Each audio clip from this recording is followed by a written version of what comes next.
life is like a highway, right?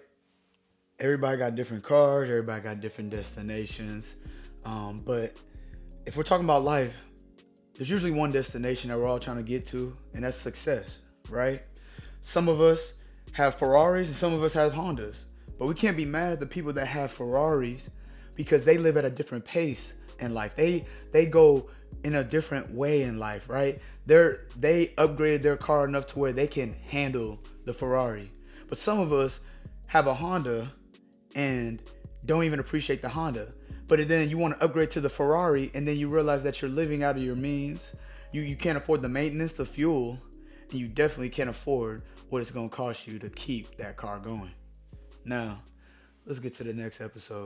Yo, what is good, everybody, man? Welcome back to another Kids Room Podcast episode brought to you by yours truly, Ian Cobra, man. I'm going to be your host today. And just like in the intro, we're going to be talking about a little something of just staying in your own lane, driving your own car. We all try to impress people, right? It's a simple fact. Let's not even try to make it scientific. I'm not even going to make no big words. But basically, we're all trying to be in our own lane. But then sometimes we get unfocused and we start to look left and right and start to see what everybody else is driving, how fast everybody else is going, right? What they do to achieve and upkeep that car, that vehicle, that way of life, it might be way different than what you can handle, way different than what you are made for at the time, right? But we're all going to the same destination. I drive a Honda myself. Of course, I would want a Ferrari. I want a Corvette or a Camaro or something like that. But at the time, I just can't afford that, right? Nor do I really want to have the upkeep or the responsibility of having a nice car like that, because it's going to cost money to put fuel in it, to get the oil changed, to get new tires, insurance, car payment, whatever that is, right? And I'm a young kid, basically, bruh. So, insurance going to be high.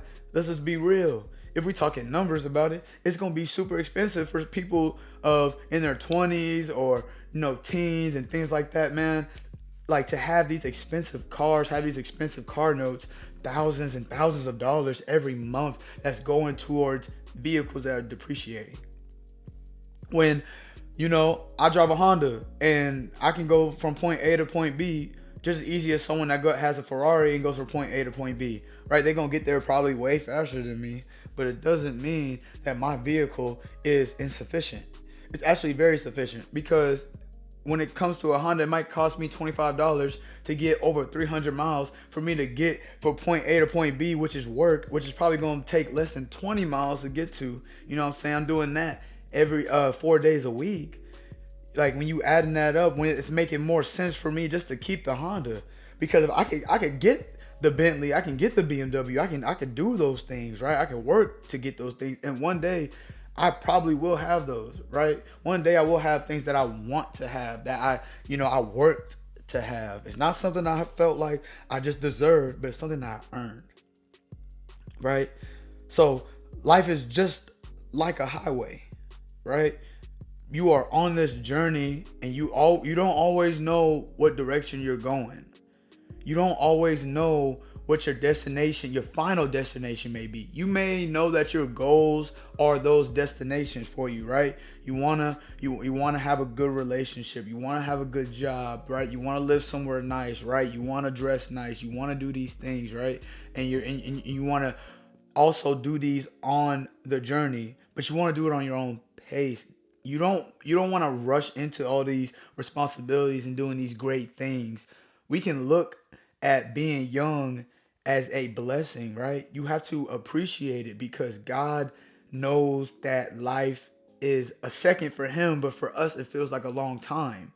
But when you look in a general basis of things, my life has changed just from a personal standpoint. My life has changed in the last 3 or 4 years, right? My dreams and my goals of where I was headed after college didn't add up to what I saw in my mind. And in the word, in Proverbs chapter 16 verse 9, it says, in their hearts humans plan their course, but the Lord establishes their steps. We cannot be envious or jealous because the person next to you may be younger than you and making more money, but that does not always mean that life is always good because you're making more money, guys. It doesn't always mean because someone looks more blessed than you, does not always mean that they're happy. We have to be concise and be, appreciative of what you have and not judge others even whenever they look like they have something good. Let alone when people are doing things that obviously are negative, you judge. But don't judge someone based off of what they have. You don't know what they went through. We don't know what anyone has gone through to get what they have. We don't know what people's journeys are. We are not in their minds, hearts, and souls 24/7. The only being that is doing that is God, is Jesus. Christ came and died. God allowed for himself to come as a human and to die and to actually go through the same things that we're going through now. We have to make the right decisions, guys. Don't always go for the bling bling. Don't always go for the hot rod because I know that might be what you think is gonna get the girls. It might be what's gonna get the eyes from people that you want to think that's gonna be cool, and they're gonna put you up on a pedestal, and they're gonna come talk to you more and stuff. That's not always the case. But the case always is that whenever you put yourself in a situation that you are not ready for, it's probably gonna break you. We can look at Chris Brown's situation. I was talking about that with my parents because they went to the concert, right? And he's a great performer and I'm sure a great person, things like that. But everyone tries to blackmail or blackball him, blacklist him because of what happened with him and Rihanna, like early on. Dude was driving a Lamborghini at I don't even know how old he was, 16, 17 years old when that happened, 18, whatever, however old they were. And, at the end of the day, it's never wrong. It's never right to hit a woman. It's never right for anyone to put their hands on anybody, let alone a woman putting her hands on a man. It doesn't matter. Everybody got emotions. Everybody got feelings. When somebody get upset and things happen, let's talk it out rather than put our hands on each other, right? That's just a key tip for young kings. Never put your hand on a woman, and of course, women, never put your hand on a man.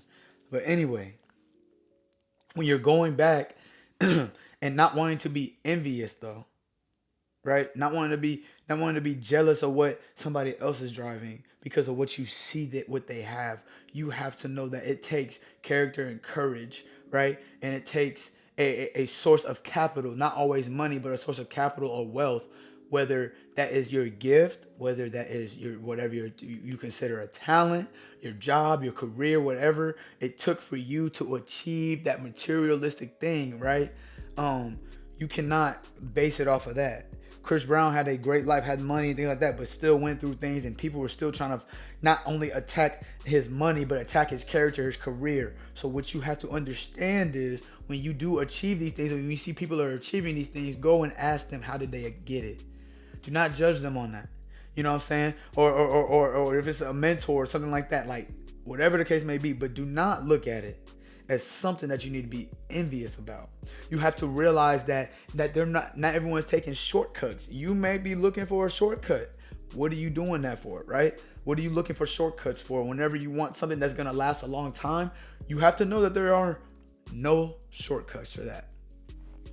And in the book of Philippians chapter 4 verses 11 through 12, it goes on to say, I am not saying this because I am in need, for I have learned to be content whatever the circumstances. I know what it is to be in need, and I know what it is to have plenty. I have learned the secret of being content in any and every situation, whether well-fed or hungry, whether living plenty or in want.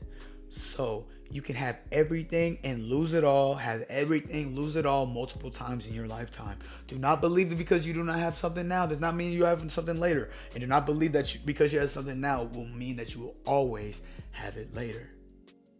Okay?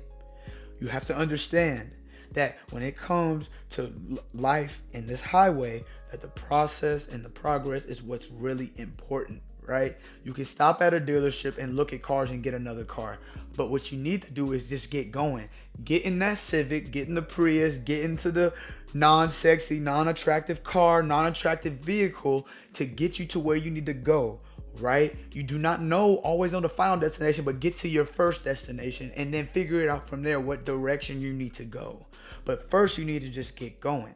whether it's a scooter, a bike, or just your two legs that God bless you with. One leg, whatever the case may be. We're not even saying that. But like, God has blessed us all with a vehicle to do something though, right? We are able to move forward in life if we can direct ourselves on more of a faith basis thing rather than just a fact or what we see situation. All right, I got one more verse for y'all. 1 Corinthians chapter 9 verses 24. Do you not know that in a race all the runners run, but only one gets the prize? Run in such a way as to get the prize. So you're in a race, only one person gets. You're in a race, and all the runners are running, but only one gets the prize. Do you not know that? Right? In a race, only one person gets the prize. But what you need to do is perform as if you're going to get the prize. Perform as if you do have the Ferrari. I have a Honda. But perform as if I'm doing the same thing. Have safe driving skills. I don't need to be in a Ferrari and then not know how to drive. I'm going to kill myself. I'm going to get in a wreck. I'm going to get tickets. I'm going to be more of a danger to society than I am. I'm going to be more of a danger to myself than, you know what I'm saying? People have to understand that it's not about the finish line or who gets there first. What you need to do is pay attention to how you get there. If you run 100 meters and pull your hamstring, you ain't even finished. You pull your hamstring at 50, you tore something at 50 meters, it doesn't even matter. You ain't even finished the race. But what you need to do is focus on that knee drive, keeping your head down, swinging them arms, and then momentum. Whoever holds the top speed the longest wins. That's what you have to do. You have to realize that the person next to you is going at a different pace, whether it's slower or faster. But because someone is behind you does not always mean that they're going to stay behind you. They can end up in front of you. They can end up in a better car because they did what they were supposed to do. And then you continue to choose and look everywhere else. Look at what they driving. Oh, no. Whole time, you ain't even need that. Whole time, like, you ain't even got your finances together. You ain't even got your mental together. You don't even know how to eat right. You know what I'm saying? Like, you ain't even talking to your mama or your daddy or your siblings or something like that, bro. Like, you know what I'm saying? You're not even being a good person, being a good friend. You can't even have self-discipline about yourself, but you want a Ferrari. You can't even look in the mirror and be proud of yourself, but you want a Bentley, right? I mean, I don't understand. People, we get so stuck on thinking like our purpose is in things or what we do. Because you play football, because you do basketball, because you're great at engineering or things like that, that does not mean that is your whole purpose in being. I'm telling you that right now. Just because you are good at something and you have found success in something does not mean your identity is in it. I can tell you that right now. And if you don't believe me, lose something important. Lose that money that you got right now. Lose that relationship that you got right now. Lose those friends that you got right now and see how you act. If you act the same way, then maybe your identity wasn't in them. But if you know that you're going to react a certain way, be mindful of that. Be careful of that. The man cannot be unstable in his mind or be unstable in many ways. And a man cannot have two masters. You can only serve one. Be mindful. Man, but as always, bro, I hope y'all are loved and blessed. This message is very important. There's things that are coming that we cannot always see, but there's things that we can always adjust to. There's always things that we can continue to fill up our tank, change the oil, maintain, clean, wash, repeat until you get the next blessing that God is going to put into your lap, bro. That's all I got for y'all today, man. Y'all be loved. Have a great week. And I'm going to catch y'all on the next one.